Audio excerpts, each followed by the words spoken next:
The Ostrogothic Kingdom was established by the Ostrogoths in Italy and neighboring areas from 493 to 553. In Italy, the Ostrogoths, led by Theodoric the Great, killed and replaced Odoacer, a Germanic soldier, erstwhile leader of the Foederati in northern Italy, and the de facto ruler of Italy, who had deposed the last emperor of the Western Roman Empire, Romulus Augustulus, in 476. Under Theodoric, its first king, the Ostrogothic Kingdom reached its zenith, stretching from modern France in the west into modern Serbia in the southeast. Most of the social institutions of the late Western Roman Empire were preserved during his rule. Starting in 535, the Eastern Roman Empire invaded Italy under Justinian I.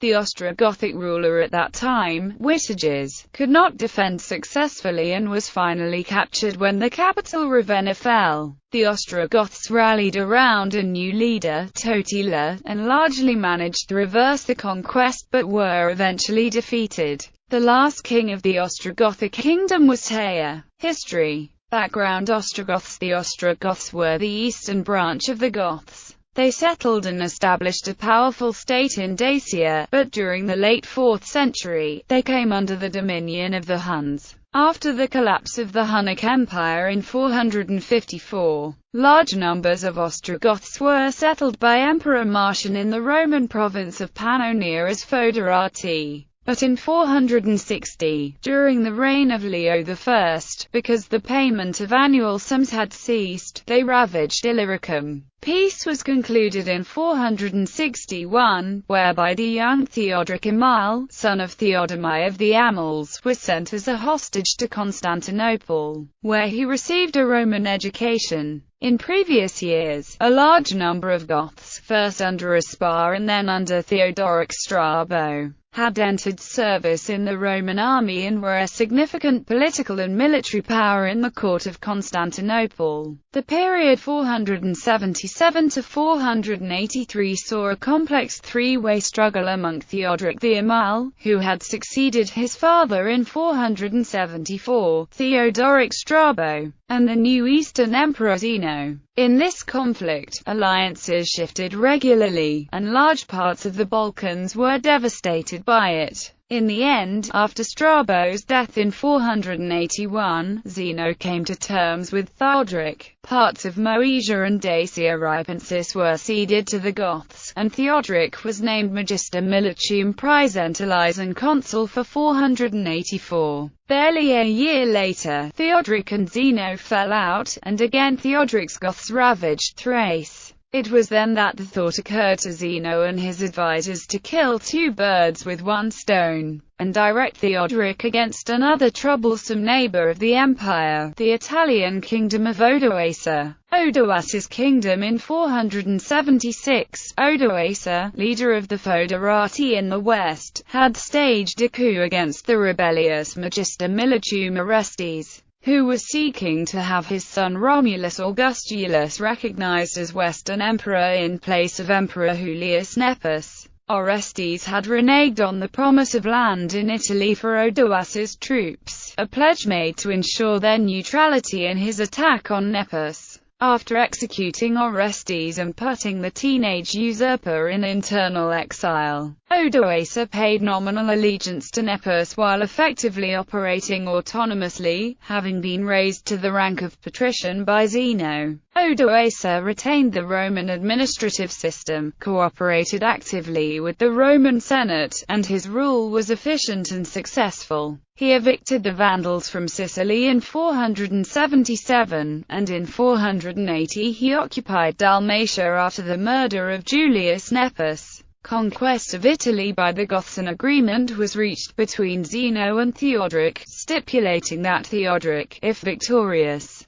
was to rule in Italy as the emperor's representative. Theodoric with his people set out from Moesia in the autumn of 488. Passed through Dalmatia and crossed the Julian Alps into Italy in late August 489. The first confrontation with the army of Odoacer was at the river Isonzo on August 28. Odoacer fled to his capital at Ravenna, while the larger part of his army under Tufa surrendered to the Goths. Theodoric then sent Tufa and his men against Odoacer, but he changed his allegiance again and returned to Odoacer. In 490, Odoacer was thus able to campaign against Theodoric, take Milan and Cremona and besiege the main Gothic base at Ticinum. At that point, however, the Visigoths intervened, the siege of Ticinum was lifted, and Odoacer was decisively defeated at the river Adda on the 11th of August 490. Odoacer fled again to Ravenna, while the Senate and many Italian cities declared themselves for Theodoric. Theodoric kills Odoacer. The Goths now turned to besiege Ravenna, but since they lacked a fleet and the city could be resupplied by sea, the siege could be endured almost indefinitely, despite privations. It was not until 492 that Theodoric was able to procure a fleet and capture Ravenna's harbours, thus entirely cutting off communication with the outside world. The effects of this appeared 6 months later, when, with the mediation of the city's bishop, negotiations started between the two parties. An agreement was reached on the 25th of February 493, whereby the two should divide Italy between them. A banquet was organized in order to celebrate this treaty. It was at this banquet, on March 15, that Theodoric, after making a toast, killed Odoacer with his own hands. A general massacre of Odoacer's soldiers and supporters followed. Theodoric and his Goths were now masters of Italy. Reign of Theodoric the Great. Theodoric's rule. Like Odoacer, Theodoric was ostensibly a patricius and subject of the emperor in Constantinople, acting as his viceroy for Italy, a position recognized by the new emperor Anastasius in 497. At the same time, he was the king of his own people, who were not Roman citizens. In reality, he acted as an independent ruler, although unlike Odoacer, he meticulously preserved the outward forms of his subordinate position. The administrative machinery of Odoacer's kingdom, in essence that of the former empire, was retained and continued to be staffed exclusively by Romans, such as the articulate and literate Cassiodorus. The Senate continued to function normally and was consulted on civil appointments, and the laws of the empire were still recognized as ruling the Roman population, though Goths were ruled under their own traditional laws. Indeed, as a subordinate ruler, Theodoric did not possess the right to issue his own laws in the system of Roman law, but merely edicts, or clarifications on certain details. The continuity in administration is illustrated by the fact that several senior ministers of Odoacer, like Liberius and Cassiodorus the Elder, were retained in the new kingdom's top positions. The close cooperation between Theodoric and the Roman elite began to break down in later years, especially after the healing of the ecclesiastical rift between Rome and Constantinople, as leading senators conspired with the emperor. This resulted in the arrest and execution of the Magister Officiorum Boethius and his father-in-law, Symmachus, in 524. On the other hand, the army and all military offices remained the exclusive preserve of the Goths. The Goths were settled mostly in northern Italy, and kept themselves largely apart from the Roman population, a tendency reinforced by their different faiths. The Goths were mostly Arians, while the people they ruled over were following Chalcedonian Christianity. Nevertheless, and unlike the Visigoths or the Vandals, there was considerable religious tolerance, which was also extended towards Jews. Theodoric's view was clearly expressed in his letters to the Jews of Genoa. The true mark of civilitas is the observance of law. It is this which makes life in communities possible, and which separates man from the brutes. We therefore gladly accede to your request that all the privileges which the foresight of antiquity conferred upon the Jewish customs shall be renewed to you, and we cannot order a religion, because no one can be forced to believe against his will. Relations with the Germanic states of the West. It is in his foreign policy rather than domestic affairs that Theodoric appeared and acted as an independent ruler. By means of marriage alliances, he sought to establish a central position among the barbarian states of the West. As Jordana states, there was no race left in the Western realms which Theodoric had not befriended or brought into subjection during his lifetime. This was in part meant as a defensive measure, and in part as a counterbalance to the influence of the empire. His daughters were wedded to the Visigothic king Alaric II and the Burgundian prince Sigismund. His sister Amalfrida married the Vandal king Thrasimund, while he himself married Audefleda, sister of the Frankish king Clovis I.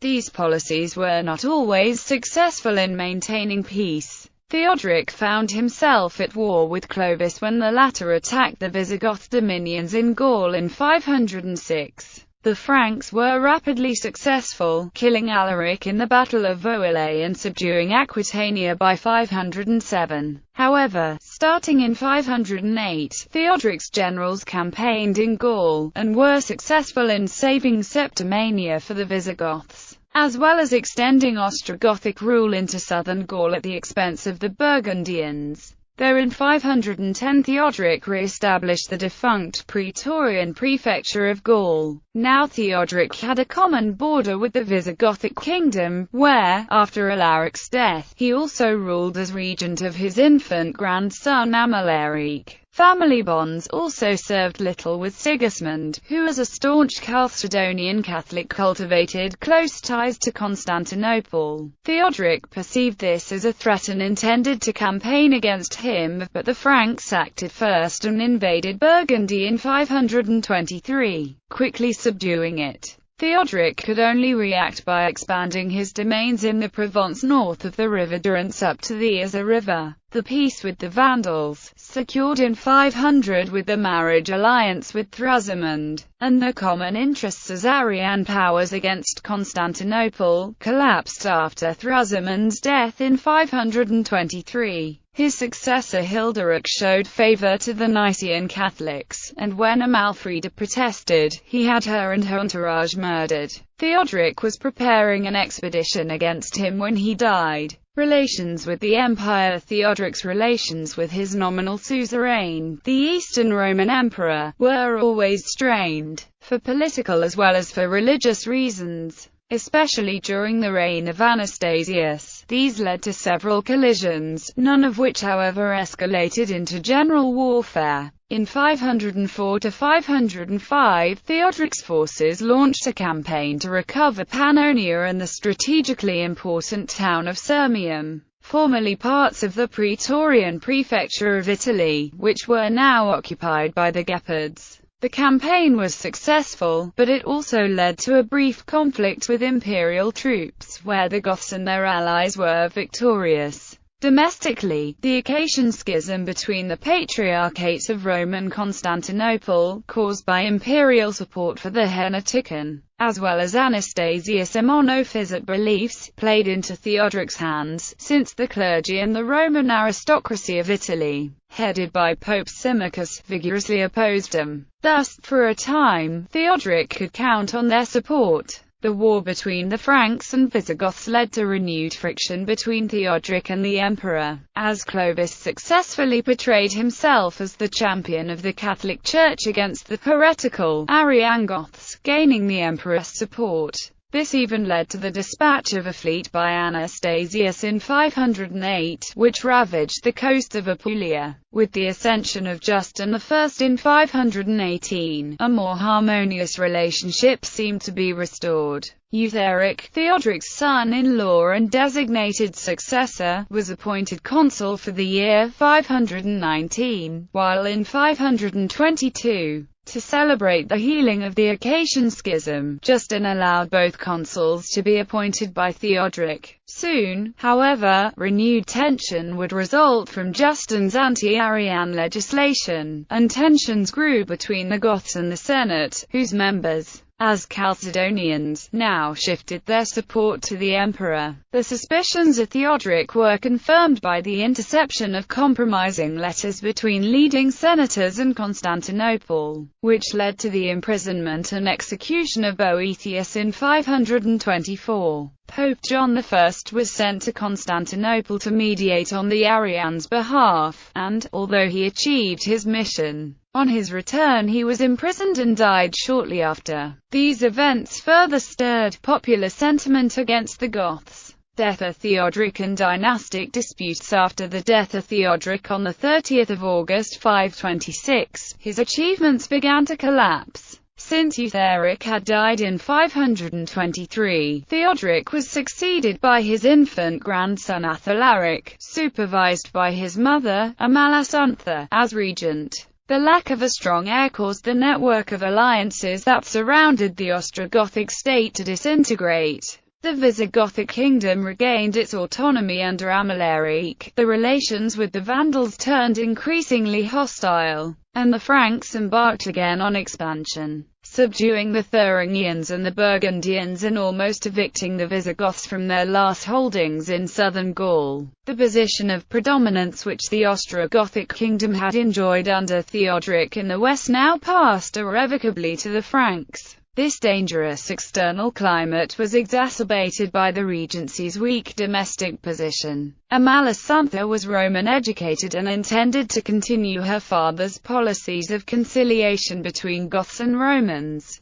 To that end, she actively courted the support of the Senate and the newly ascended Emperor Justinian I, even providing him with bases in Sicily during the Vandalic War. However, these ideas did not find much favor with the Gothic nobles, who in addition resented being ruled by a woman. They protested when she resolved to give her son a Roman education, preferring that Athalaric be raised as a warrior. She was forced to discharge his Roman tutors, but instead Athalaric turned to a life of dissipation and excess, which would send him to a premature death. Eventually, a conspiracy started among the Goths to overthrow her. Amalasuntha resolved to move against them, but as a precaution, she also made preparations to flee to Constantinople, and even wrote to Justinian asking for protection. In the event she managed to execute the three leading conspirators, and her position remained relatively secure until, in 533, Athalaric's health began to seriously decline. Amalasuntha then turned for support to her only relative, her cousin Theodahad, while at the same time sending ambassadors to Justinian and proposing to cede Italy to him. Justinian indeed sent an able agent of his, Peter of Thessalonica, to carry out the negotiations, but before he had even crossed into Italy, Athalaric had died. Amalasuntha had crowned Theodahad as king in an effort to secure his support, and he had deposed and imprisoned her. Theodahad, who was of a peaceful disposition, immediately sent envoys to announce his ascension to Justinian and to reassure him of Amalasuntha's safety. Justinian immediately reacted by offering his support to the deposed queen, but in early May 535, she was executed. This crime served as a perfect excuse for Justinian, fresh from his forces' victory over the Vandals, to invade the Gothic realm in retaliation. Theodahad tried to prevent the war, sending his envoys to Constantinople, but Justinian was already resolved to reclaim Italy. Only by renouncing his throne in the empire's favor could Theodahad hope to avert war. The Gothic War, an end of the Ostrogothic Kingdom. The Gothic War between the Eastern Roman Empire and the Ostrogothic Kingdom was fought from 535 until 554 in Italy, Dalmatia, Sardinia, Sicily and Corsica. It is commonly divided into two phases. The first phase lasted from 535 to 540 and ended with the fall of Ravenna and the apparent reconquest of Italy by the Byzantines. During the second phase, Goths' resistance was reinvigorated under Totila and put down only after a long struggle by Narses, who also repelled the 554 invasion by the Franks and Alemanni. In the same year, Justinian promulgated the Pragmatic Sanction which prescribed Italy's new government. Several cities in northern Italy continued to hold out, however, until the early 560s. The war had its roots in the ambition of Roman Emperor Justinian to recover the provinces of the former Western Roman Empire, which had been lost to invading barbarian tribes in the previous century. By the end of the conflict, Italy was devastated and considerably depopulated. As a consequence, the victorious Byzantines found themselves unable to resist the invasion of the Lombards in 568. Which resulted in the loss of large parts of the Italian peninsula. Rulers of the Ostrogothic Kingdom: Theodoric the Great 489–526, Athalaric 526–534, Theodahad 534–536, Witiges 536–540, Ildibard 540–541, Araric the Rugian 541, Totila 541–552, Tea 552–553. Cultural architecture: because of the kingdom's short history, no fusion of the two peoples and their art was achieved. However, under the patronage of Theodoric and Amalasuntha, large-scale restoration of ancient Roman buildings was undertaken, and the tradition of Roman civic architecture continued. In Ravenna, new churches and monumental buildings were erected, several of which survive. The Basilica of Sant'Apollinare Nuovo, its baptistry, and the archiepiscopal chapel follow the typical late Roman architectural and decorative motifs. But the mausoleum of Theodoric displays purely Gothic elements, such as its construction not from the usual brick, but of massive slabs of Istrian limestone, or the 300-ton single-piece roof stone. Literature: all of the surviving literature written in the Ostrogothic Kingdom is in Latin, though some older works were copied in Greek and Gothic, and the literature is solidly in the Greco-Roman tradition. Cassiodorus, hailing from a distinguished background, and himself entrusted with high offices, represents the Roman ruling class. Like many others of his background, he served Theodoric and his heirs loyally and well, something expressed in the writings of the period. In his Chronica, used later by Jordanes in his Getica, as well as in the various panegyrics written by him and other prominent Romans of the time for the Gothic kings, Roman literary and historical tradition is put in the service of their Gothic overlords. His privileged position enabled him to compile the Variae Epistolae, a collection of state correspondence, which gives great insight into the inner workings of the Gothic state. Boethius is another prominent figure of the period. Well educated and also from a distinguished family, he wrote works on mathematics, music and philosophy. His most famous work, Consolatio Philosophiae, was written while imprisoned on charges of treason.